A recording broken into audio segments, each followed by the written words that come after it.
નમસ્કાર બાળકો, કેમ છો?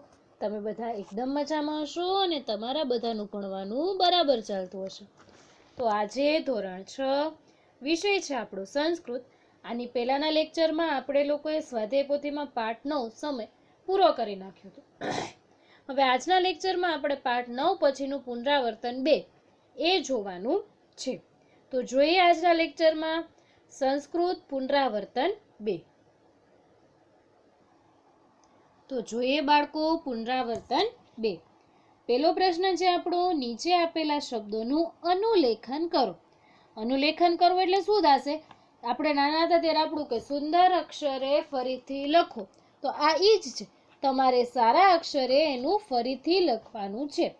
પહેલો શબ્દ છે શુંડા, બીજું છે સૃષ્ટિ, કર્ણો, પુચ્છમ, ક્રીડતી, અધ, હયઃ, સ્વઃ.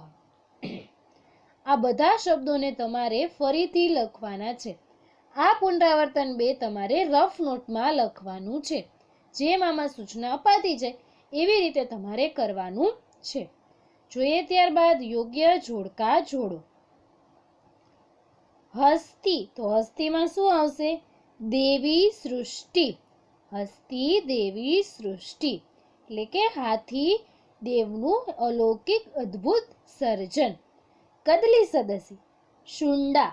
કદલી સદસી એટલે કેળના પાન જેવા. શુંડા એટલે કાન. શું હતું? કદલી શુંડા એટલે કાન નહીં, શુંડા એટલે સૂંઢ. કદલી સદસી એટલે શું થશે? શુંડા એટલે સૂંઢ. ઉદરમ એટલે પેટ. ઉદરમ ભાંડાકારમ. કર્ણો, કર્ણો એના કેવા હતા? કર્ણો એટલે કાન, સુરપાકારો. કર્ણો સુરપાકારો.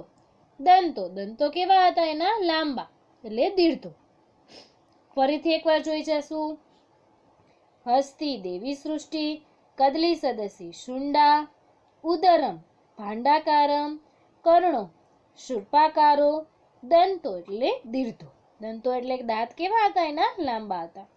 નીચે આપેલા હાથીના ચિત્રમાં કોષ્ટકમાંથી શબ્દ પસંદ કરી અંગોના નામ લખો. તો હવે આમાં આપણને કોષ્ટક આપેલું ને, આપણે બોક્સ નથી આપેલા, તો આપણે એ બોક્સ જાતે કરશું. જેમ કે આ શું છે એના? કર્ણ. તો અહીંયા તમારે અહીંયાથી જોઈને જ લખવાનું છે, કર્ણ. ત્યાર પછી ઉદરમ. શું લખવાનું છે? ઉદરમ. આ એનું પૂંછડું છે, તો ત્યાં લખવાનું છે પુચ્છમ. આ એના પગ છે, તો ત્યાં આપણે લખશું પાદાહ.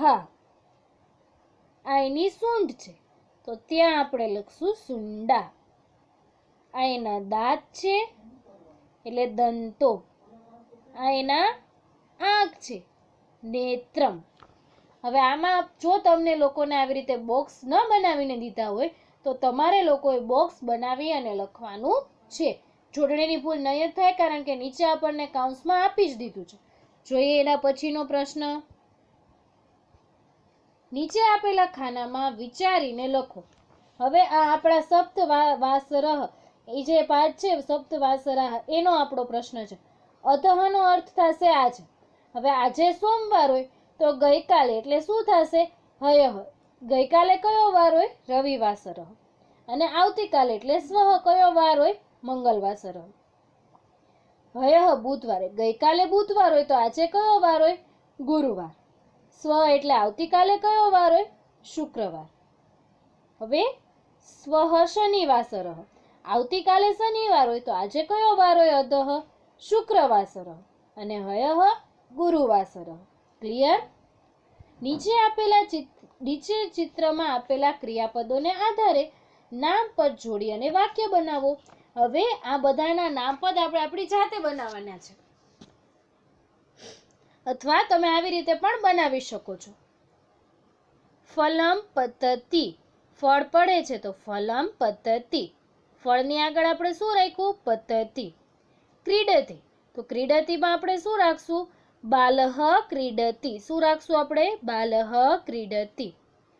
ત્યાર પછી ધેનુઃ ચરતિ. ગાય ચરે છે તો ગાયને સંસ્કૃતમાં શું કહેશું? ધેનુ. ધેનુઃ ચરતિ. ત્યાર પછી બાલકઃ ઉપવિશતિ. જુએ છે એટલે બાલકઃ ઉપવિશતિ.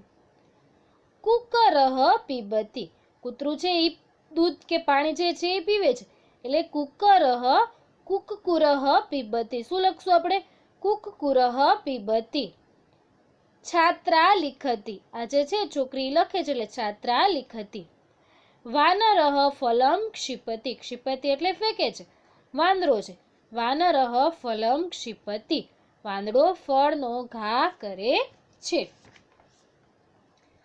નીચે આપેલા વાક્યોને ઘટનાક્રમ મુજબ ગોઠવો. શું છે? આ આપેલા વાક્યને ઘટનાક્રમ પ્રમાણે ગોઠવવાનું છે. આપણા કયા પાઠના છે?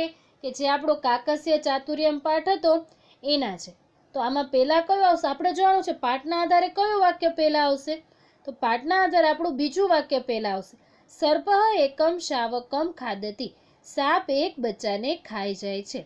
બીજું વાક્ય આવશે કાકઃ નદીમ પ્રતિ ગચ્છતિ, કાગડો નદી તરફ જાય છે.